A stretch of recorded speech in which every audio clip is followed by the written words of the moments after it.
Nick, wala ka sa library, okay? Nasa canteen ka, kaya dapat kumakain ka na. I wasn't hungry kasi kanina eh.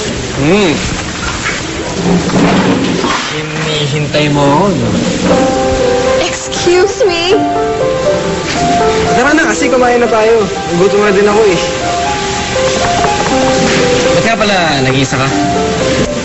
Eh kasi si Megan and Stacy, they're cramming. So, yun, guys, skip lunch. Eh, ikaw, ba't di mo kasama si Kuya? Eh kasi, nauna ako matapos sa history exam namin. Natalo ko pa nga yung top 1 sa klase namin. You're right! Fine. Magkasama magla-lunch si Joey sa si Luke. Diyan, mag-isa ako. So, seriously, how are the exams? Anim lang naman yung hinulaan mo. You're so hopeless, Nicolo. Ewan, tara, kain na nga tayo. Tara, dali. Sige na nga. Iwan mo na yun dyan. Wala mong buwan.